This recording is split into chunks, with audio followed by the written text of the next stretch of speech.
Louvado seja nosso Senhor Jesus Cristo, para sempre seja louvado. Seja bem-vindo mais uma vez aqui nas minhas redes sociais. E é um prazer, a gente sempre partilhar um pouco sobre a palavra de Deus.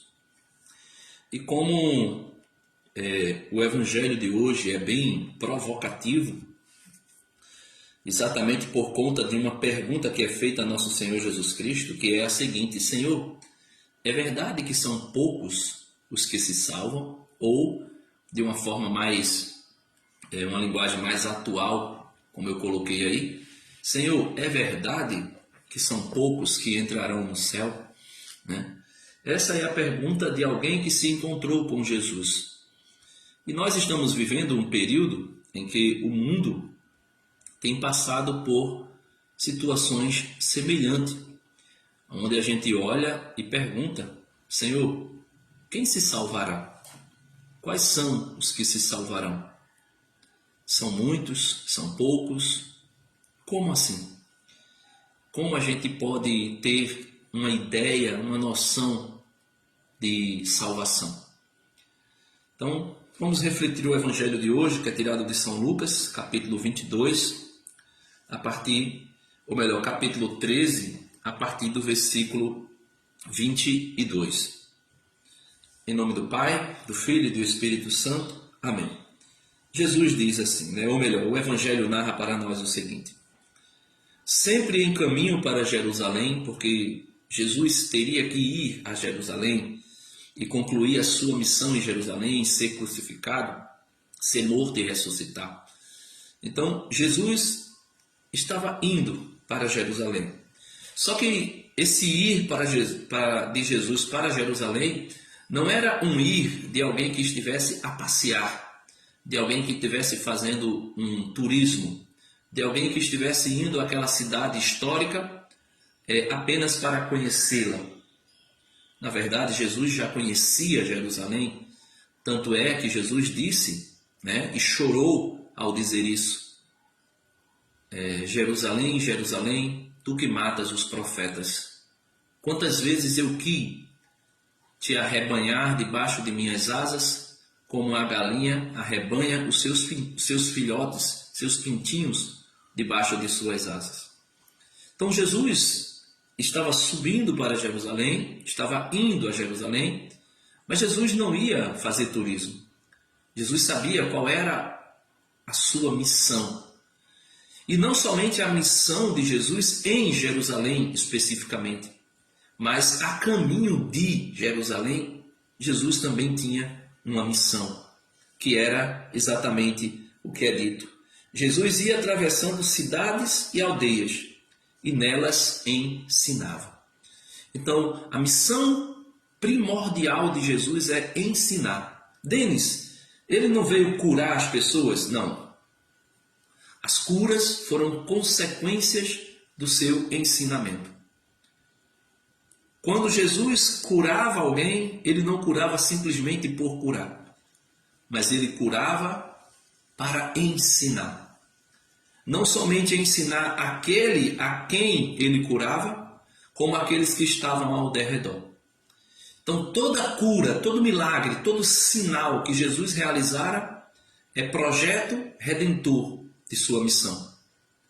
É projeto salvífico. E por isso ele ensinava. E ensinava o quê? Ensinava que o reino de Deus chegou para nós. O começo do Evangelho de São Marcos é muito mais específico. Quando Jesus é batizado e ele vai ao deserto, e ao sair do deserto, ele entra na sua missão, na sua vida pública, ele vai dizer: convertei-vos e credes no Evangelho. O reino de Deus chegou para vós. Então Jesus subia para Jerusalém, passava atravessando cidades e aldeias e nelas ensinava. Ensinava o quê? O reino de Deus. Ensinava que primeiro nós precisamos amar a Deus sobre todas as coisas e ao nosso próximo como Jesus nos amou. Ensinava que nós precisávamos buscar o reino dos céus em primeiro lugar e a sua justiça. E tudo mais nos seria dado por acréscimo. Jesus ensinava que nós não devemos estar preocupados com o dia de amanhã, com o que vamos comer, com o que vamos vestir, com o que vamos beber. Não devíamos estar preocupados com nada disso, porque ele vai dizer que o Pai do céu cuida de cada um de nós. Aquele Pai do céu que no Antigo Testamento era o, vamos dizer assim, provedor, aquele que providenciava o sustento de Israel, é o mesmo que providencia o sustento da igreja. E não somente o sustento físico, material, mas o sustento espiritual. E nós podemos ver isso no capítulo 6 de São João, quando Jesus acabara de multiplicar os pães, as pessoas comeram, ficaram satisfeitas e depois foram de novo atrás de Jesus. E quando se aproximaram de Jesus, Jesus disse: olha, vós me buscastes não por causa do alimento que dura para a vida eterna, mas porque vocês comeram o pão e ficaram satisfeitos. Então Jesus passava de povoado em povoado, de cidade em cidade, ensinando. Ensinando o quê? Que o caminho é estreito, que a porta é estreita. E ele diz: alguém lhe perguntou: Senhor, são poucos os homens que se salvam? Veja que pergunta, vamos dizer assim, como é que eu posso dizer a expressão correta? Intrigante. Uma pergunta provocativa. Senhor, são poucos os homens que se salvam? Essa foi a pergunta que foi feita para Jesus. Talvez essa seja a nossa pergunta diante de Jesus.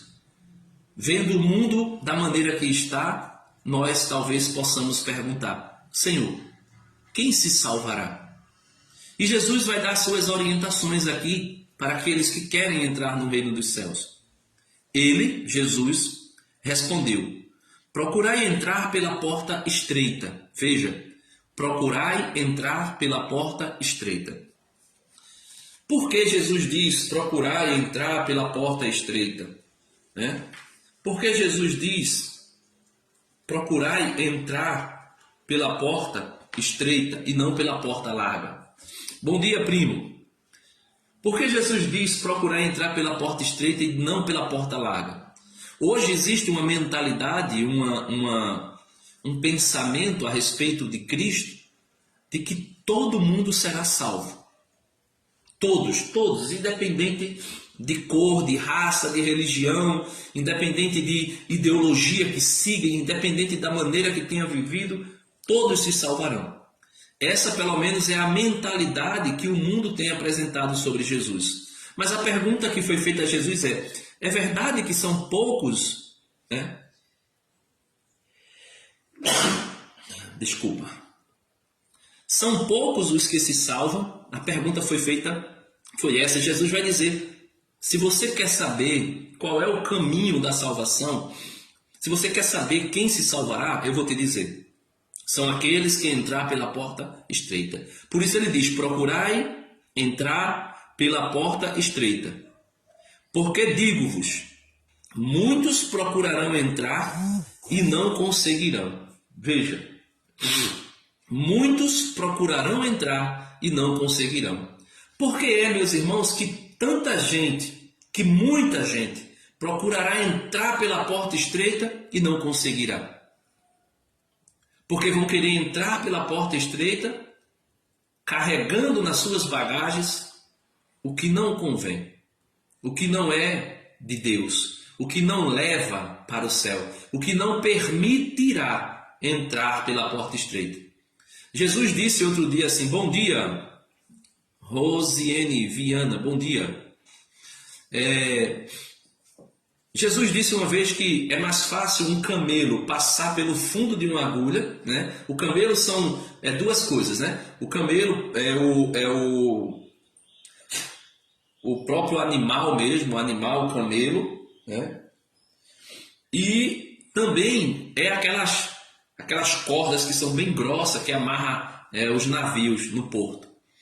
Então, o camelo, é mais fácil um camelo passar pelo buraco da agulha do que um rico entrar no reino dos céus. E por que Jesus disse isso? Porque existia em Jerusalém uma porta que era parecida como o fundo de uma agulha assim, né? Ou, podemos dizer oval.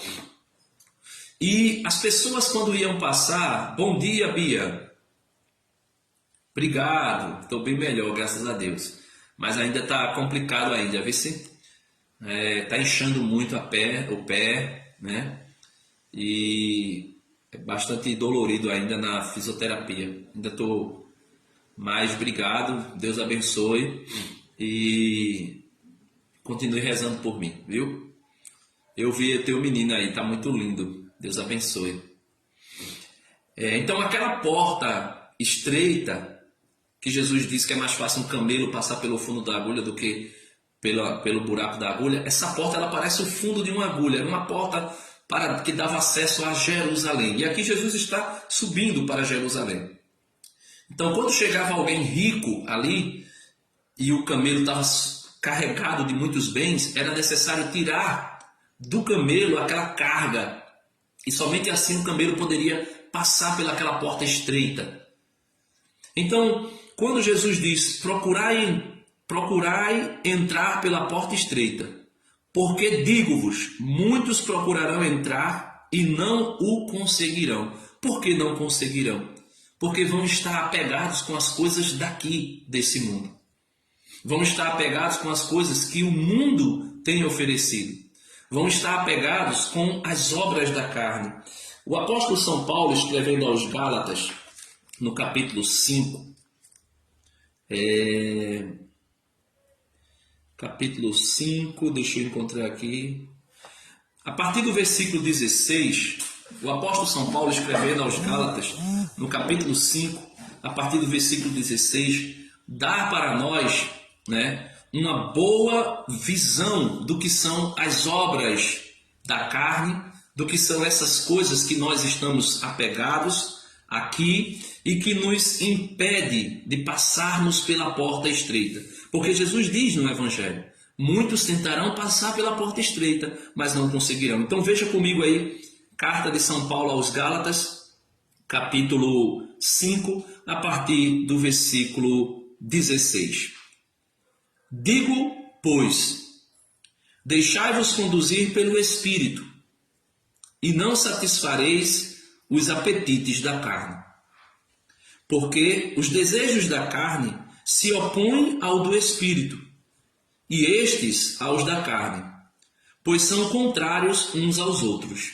Então, aqueles que desejam passar pela porta estreita terão que se desapegar, como aquele rico que chega com o camelo na passagem de Jerusalém, aquele camelo carregado, ele precisa tirar aquela carga do camelo para poder passar com o camelo, senão não consegue. Então, nós precisamos nos desapegar das obras da carne que nos impede de passar pela porta estreita. E quais são elas, né? Ele vai dizer, versículo 17, Gálatas capítulo 5, 17. Porque os desejos da carne se opõem aos do Espírito, e estes aos da carne, pois são contrários uns aos outros. É por isso que não fazeis o que quereis. Então, muitas vezes você talvez já tenha se apegado. Rapaz, eu fiz isso mesmo. Eu tive coragem de fazer isso, eu não acredito. Por quê? Porque os apetites da carne são contrários aos apetites do Espírito. E é por isso que quando nós nos conduzimos pela carne, nós praticamos, nós fazemos o que nós não queremos. O apóstolo São Paulo vai dizer na carta aos Romanos, no capítulo 7, ele vai dizer, toda vez que eu penso em fazer o bem que eu quero, eu me dei conta que eu já fiz o mal que eu não quero. E aí São Paulo continua, se porém vos deixais guiar pelo Espírito, não estáis sob a lei. Ora, as obras da carne são estas: fornicação, impureza, libertinagem, idolatria, superstição, inimizades, brigas, ciúmes, ódio, ambição, discórdia, partidos, invejas, bebedeiras, orgias e outras coisas semelhantes. Dessas coisas vos previno, como já vos preveni. Os que as praticam não entrarão no reino de Deus. Ao contrário, o fruto do Espírito é caridade, alegria, paz, paciência, afabilidade, bondade, fidelidade, brandura, temperança. Contra essas coisas não há lei, pois os que são de Jesus Cristo crucificaram a carne com suas paixões e suas concupiscências. Se vivermos pelo Espírito, andemos, ou melhor, se vivemos pelo Espírito, andemos também de acordo com o Espírito. Não sejamos ávidos da vanglória, nada de provocações, nada de invejas entre vós. Então, quando nós pegamos um texto onde o Senhor diz que, respondendo a quem lhe pergunta, quem se salvará? E o Senhor diz, procurai entrar pela porta estreita, porque digo-vos, muitos procurarão entrar por ela e não conseguirão. Por que não conseguirão? Porque estão carregados dessas obras carnais, dessas obras que nos impedem de passar pela porta estreita. Por quê? Nós só passaremos pela porta estreita se nós tirarmos tudo que nos faz ficar largo e assim não poder entrar pela porta estreita. E tem muitas coisas que nos faz, como a gente acabou de ler na carta de São Paulo aos Gálatas. Continua Jesus no Evangelho de hoje. Versículo 25, São Lucas, capítulo 13, versículo 25, continuando. Ele vai dizer, quando o pai de família tiver entrado e fechado a porta, e vós de fora começardes a bater a porta, dizendo, Senhor, Senhor, abre-nos, e ele nos responderá, digo-vos que não sei de onde sois. Então veja que coisa, meus irmãos, o Jesus que tem sido alardeado aí, um Jesus, sei lá, da era de Aquários, um Jesus, sei lá, hippie, um Jesus curandeiro, um Jesus paz e amor, que todo mundo se salvará, que ele salvará todo mundo, porque ele é amor, porque ele é misericórdia. Quando nós começamos a ver Jesus dizendo, respondendo a minha pergunta e a sua pergunta, porque essa é a sua pergunta, essa também é a minha pergunta, Senhor, quem se salvará? Quem é que vai se salvar? Essa é a nossa pergunta. A pergunta talvez seja até assim, Senhor, eu vou me salvar? Então, Jesus responde, procurai entrar pela porta estreita. Veja, somente esta orientação de Jesus já é bem dura. É verdadeira, é salvífica, mas é dura. Procure entrar pela porta estreita. Ou seja, Jesus está dizendo, não se torne uma Maria, vai com as outras. Porque todo mundo faz, né? Severina, Florenço, seja bem-vinda. Né? Então Jesus está dizendo, não vá com a onda, não vá ao sabor das ondas, não vá jogada como folha seca pelo vento, né? Por aí. Jesus está dizendo, não vá, tipo como, por exemplo, todo mundo faz. Ou senão, isso aí é normal, todo mundo faz. Jesus está dizendo, procure entrar pela porta estreita. Jesus diz, quando o pai de família, que é Deus Pai, Jesus falando a respeito do pai. Quando o pai de família tiver entrado e fechado a porta, e vós de fora começardes a bater a porta, dizendo, Senhor, Senhor, abre-nos. Ele responderá, digo-vos que não sei de onde sois. Jesus conhece tudo, Deus conhece tudo. Deus conhece até os fios de cabelo da nossa cabeça, quantos são. Deus sonda os nossos corações. Ele é onisciente. Né?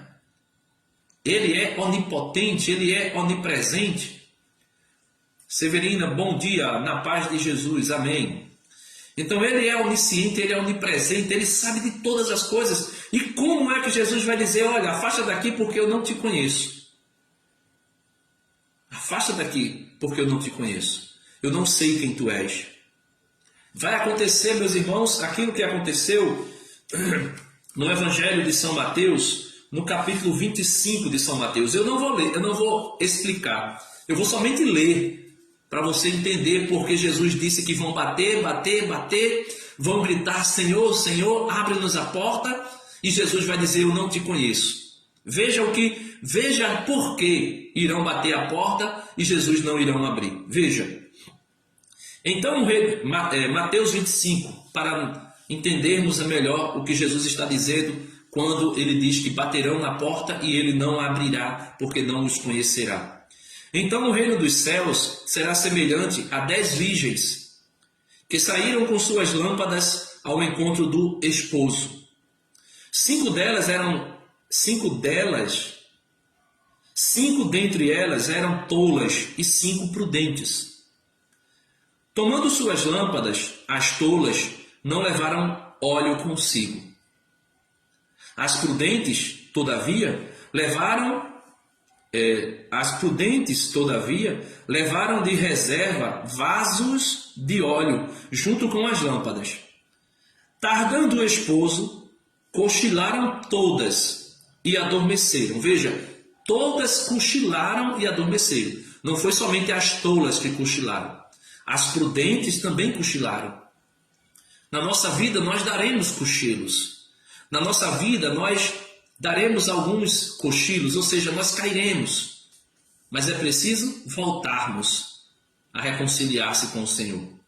No meio da noite, porém, ouviu-se um clamor. Eis o esposo, ide-lhe ao encontro dele. E as virgens levantaram-se todas e prepararam suas lâmpadas. As tolas disseram às prudentes, dai-nos de vosso óleo, porque nossas lâmpadas se estão apagando. As prudentes responderam, olha, essas prudentes aqui são maus, né? Essas prudentes aqui são pessoas, são mulheres, que representam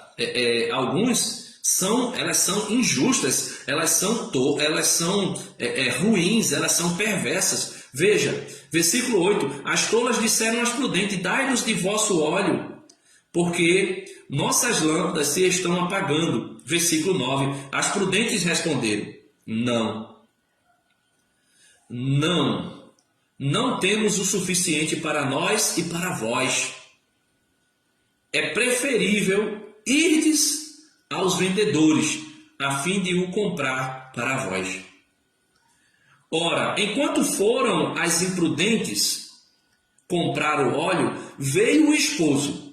As que estavam preparadas, as que se deixavam conduzir pelas obras do Espírito, as que estavam preparadas entraram com elas, ou melhor, com ele, para a sala das bodas, e foi fechada a porta.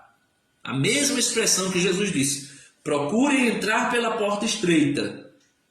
Por quê? Porque depois que o pai de família fechar a porta, vocês baterão, gritando, Senhor, Senhor, abre-nos a porta. E Jesus disse que vocês ouvirão o quê? Que nós ouviremos o quê? Digo-vos, afastai-vos, porque eu não vos reconheço. E ele diz, ora, enquanto foram comprar, veio o esposo, as que estavam preparadas entraram com ele para a sala das bodas e foi fechada a porta. Mas, mais tarde, chegaram também as outras e diziam, batendo a porta, Senhor, Senhor, abre-nos a porta. Veja que grito. Veja que grito. Quando eu imagino essa frase, quando eu penso nessa frase, quando eu li o Evangelho de hoje, que eu ouvi Jesus dizer que a porta seria fechada e nós iríamos bater, nós não, né? Deus o livre, né? Nós não, mas alguns iriam bater na porta, iriam gritar: Senhor, Senhor, abre-nos a porta. E ele vai dizer: mas ele respondeu: em verdade vos digo, não vos conheço. E alguém pode até dizer: Senhor, mas eu estava contigo o tempo todo, né? Eu estava na igreja, eu estava dentro da igreja, eu fazia comentários na missa, eu rezava o terço, eu participava do grupo de jovem, eu era coordenador do grupo de jovem, eu era catequista de crisma, eu era ministro extraordinário da comunhão, eu fazia parte da pastoral da acolhida, eu fazia parte da pastoral do batismo, eu fazia parte da pastoral do dízimo, eu faço parte da pastoral da família, eu faço parte da pastoral da criança, eu faço parte da pastoral da pessoa idosa, eu faço parte da pastoral dos encarcerados, eu faço parte da pastoral das pessoas que tem HIV, eu faço parte da pastoral da sobriedade, eu faço parte do ECC, eu faço parte do curso de noivos, eu faço parte da comunidade de Aliança Sal e Luz, eu faço parte do grupo de oração, sei lá, qualquer grupo. Mas, ao final, ele vai dizer: digo-vos que não sei de onde sois. Por que eu não sei de onde sois? Né? Tem uma passagem, eu não lembro agora, mas falando você vai lembrar. Jesus vai falar de um certo homem que, quando se encontrou com Deus no juízo final, ele começou a se vangloriar e falar das coisas que ele fizera. Ele disse: Senhor, nós curamos no teu nome, nós fizemos milagre no teu nome, nós ressuscitamos pessoas no teu nome, nós evangelizamos no teu nome, nós expulsamos demônios no teu nome. E o que é que Jesus vai dizer? Afastai-vos de mim, todos vós que praticais a iniquidade. Olha, mas tudo que eles fizeram não são coisas boas, né? Expulsar demônios não é uma coisa boa, libertar as pessoas, curar não é uma coisa boa. Só que Jesus vai dizer: afastai-vos de mim, todos vós que praticais a iniquidade. Que iniquidade? Lembra do evangelho de domingo, meu irmão, minha irmã? O evangelho de domingo, entre o fariseu e o publicano, quem foi salvo? O fariseu que batia no peito e dizia: Senhor, tem piedade de mim, que sou pecador. Enquanto o fariseu, né, ou melhor, o publicano batia no peito dizendo: Senhor, tem piedade de mim, que sou pecador. Enquanto o fariseu ficava de pé, dizendo: eu te louvo, ó Pai, porque eu não sou como o resto dos homens, né? Eu jejuo 2 vezes por semana, eu pago o dízimo, eu faço isso, eu faço aquilo outro. Ou seja, na verdade, ele não fazia para a glória de Deus, para o reino de Deus, ele fazia para a sua vanglória. Ele fazia porque ele queria chegar diante de Deus e se apresentar diante de Deus justo. Ele se fazia para se apresentar diante de Deus justo, quando na verdade nós devemos nos apresentar diante de Deus, batendo no peito e dizendo: Senhor, tem piedade de mim, que sou pecador. E Jesus continua o evangelho de hoje: direis então, comemos e bebemos contigo. Olha, direis então, comemos e bebemos contigo, e tu ensinastes em nossas praças, tu ensinaste nas nossas igrejas, tu ensinaste, Senhor, na pastoral que eu faço parte, tu ensinaste, Senhor, no ECC que eu participei, nós comemos e bebemos contigo. Ele, porém, vos dirá: não sei de onde sois, apartai-vos de mim, todos vós que sois malfeitores. Mas, Senhor, nós estamos dentro da igreja, fazendo tudo como manda o figurino. E o Senhor vem dizer: afastai-vos de mim, porque eu não vos conheço. E por que não conhece? Porque não se dispôs a se despir do homem velho, a tirar as obras da carne, a se desfazer das obras da carne. Quais? Aquelas que a gente viu agora. Né? Se você não pegou o vídeo do início, você volta aí para depois e ver. Na carta aos Gálatas, no capítulo 5, a partir do versículo 16. Vocês são malfeitores. E pior, quando ele diz: não sei de onde sois, veja, direis Então, comemos e bebemos contigo, e tu ensinaste em nossas praças. Ele, porém, vos dirá: não sei de onde sois. Apartai-vos de mim, todos vós que sois malfeitores. Né? Todos vós que são mais malfeitores. Ana Silva pediu para participar do vídeo. É isso mesmo, Ana Silva? Diga aí, se for, só você me dizer que eu te encaminho aí ou senão você clica de novo aí pedindo que eu te deixo entrar, tá? Ele diz: afastai-vos todos vós malfeitores. Malfeitores. O que é um benfeitor? Denis, quer dizer que o benfeitor é aquele que faz o bem. Mas faz o bem com qual propósito? Faz o bem porque ama a Deus sobre todas as coisas, e amando a Deus sobre todas as coisas, ama o próximo como Cristo nos amou, e amando o próximo, ama Deus no próximo. Por quê? Porque Jesus disse: toda vez que vocês derem um copo de água a um desses pequeninos em meu nome ou por causa de mim, é a mim que vocês me deram. Todas as vezes que vocês vestirem alguém, visitarem alguém, visitar um preso, visitar um doente, né? É a mim que vocês estão fazendo. Então, todas as vezes que nós fazemos algo a alguém em nome de Cristo e por amor a Cristo e por amor ao irmão, nós somos benfeitores.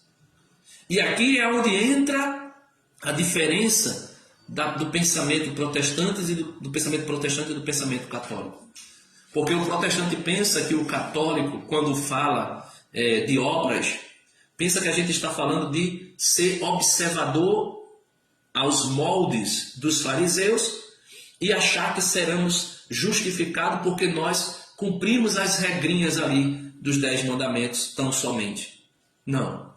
As obras que salvam, as obras que são salvíficas, são as obras de misericórdia. Obras de misericórdias corporais e espirituais. Essas são as obras salvíficas. E nós podemos ver isso na carta de São Tiago. Santiago, capítulo 2.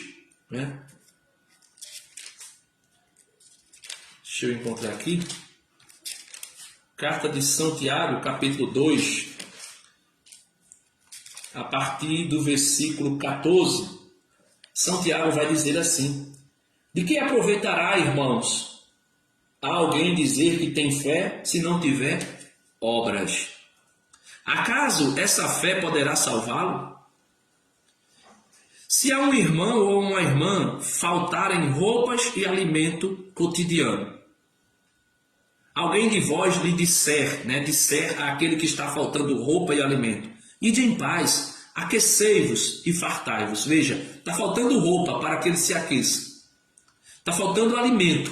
Aí alguém chega e diz, a pessoa bate na sua porta e pede o que comer ou o que vestir. Aí você diz: vai em paz, meu irmão. Eu não tenho nada não, mas vai em paz. Se aqueça, coma, fique satisfeito. Aí ele vai dizer: e alguém de vós disser: ide em paz, aquecei-vos e fartai-vos, mas não lhes der o necessário para o corpo, o que deve ser para vestir, de que lhe aproveitará? Para o corpo, para vestir e para comer. De que lhe aproveitará? Assim também a fé, se não tiver obras, é morta em si mesma. Veja que a obra que São Tiago mostra aqui, que é salvífica, que é meritória para a nossa salvação, não são as obras da lei, são as obras de misericórdia. As obras de misericórdias espirituais e corporais. Denis, o que é isso? Eu não sei. Aqui no meu canal tem um vídeo sobre obras de misericórdias espirituais e corporais. Não lembro agora como é que está o tema. Mas se você não conseguir encontrar, obras de misericórdias espirituais são ensinar a quem é ignorante a respeito das coisas de Deus, dar conselhos, visitar alguém, orientar aquela pessoa, espiritual, né? Obras de misericórdia corporal. Dá de comer a alguém, dá de beber a alguém, dá de vestir a alguém. E quando nós fazemos isso, é a Cristo que nós fazemos. Jesus vai deixar isso em São Mateus 25 muito claro. E ele vai dizer, assim também a fé se não tiver obras, é morta em si mesma. Mas alguém dirá, tu tens fé e eu tenho obras. Mostra-me a tua fé sem as obras e eu te mostrarei a minha fé pelas minhas obras. Crês que há um só Deus? Fazes bem. Também os demônios acreditam e estremecem de medo. Mas mesmo assim não são salvos. Queres ver, ó homem vão, como a fé sem obra é estéril? Abraão, nosso pai, não foi justificado pelas obras, oferecendo seu filho Isaque sobre o altar? Vê como a fé coopera com as suas obras e era completada por elas. Assim se cumpre a escritura que diz, Abraão creu em Deus e isto lhe foi tido em conta de justiça e foi chamado amigo de Deus. Vedes como o homem é justificado pelas obras e não somente pela fé. Do mesmo modo, Raabe, a meretriz, não foi ela justificada pelas obras por ter recebido os mensageiros e os ter feito sair por outro caminho? Assim como o corpo sem a alma é morto, assim também a fé sem as obras é morta. E é por isso que Jesus vai dizer, afastai-vos de mim, afastai-vos para longe, porque vocês são malfeitores. Aí Jesus diz que ali haverá choro e ranger de dentes. Quando virdes, olha, isso aqui será uma tragédia para quem se condenar. Isso aqui será ainda mais terrível para o sofrimento dos condenados. Terrivelmente. Ali haverá choro e ranger de dentes. Isso aqui já é ruim. Choro e ranger de dentes no sofrimento eterno já é terrível. E o pior ainda será quando virdes Abraão, Isaque e Jacó e todos os profetas do reino, no reino de Deus, e vós serdes lançado para fora. Esse Jesus não é compatível com o pensamento mundano hoje que se diz que todos se salvarão. Não importa o que você faça, todos se salvarão. Veja, esse Jesus não é incompatível com essa ideologia mentirosa de que a misericórdia de Deus está desassociada de sua justiça. Veja o que Jesus vai dizer. Não sei de onde sois, apartai-vos de mim, todos vós que sois malfeitores. Ali haverá choro e ranger de dentes. Quando eles virem Abraão, Isaque, Jacó e todos os profetas no reino de Deus, e vós serdes lançados para fora. Esse Jesus paz e amor que o mundo prega não é o verdadeiro Jesus do Evangelho. Não é o Jesus que veio ao mundo para nos salvar. Porque o Jesus que veio ao mundo para nos salvar é exigente. O Jesus que veio ao mundo para nos salvar, ele cobra de nós um desapego das coisas que nós carregamos que não são do reino. Por quê? Porque elas nos impedirão de passar pela porta estreita. E ele conclui dizendo, virão do Oriente e do Ocidente, do Norte e do Sul, e se assentarão à mesa do reino de Deus. Né? Há últimos que serão os primeiros, e há primeiros que serão os últimos. Então, muitas vezes nós podemos até pensar, eu sou o primeiro da fila. Só que nós poderemos ser os últimos. E que bom se nós formos os últimos. Porque pior será sermos aqueles que serão dispensados. Deus abençoe vocês e até o próximo vídeo, se Deus quiser, concluo por aqui essa reflexão de hoje.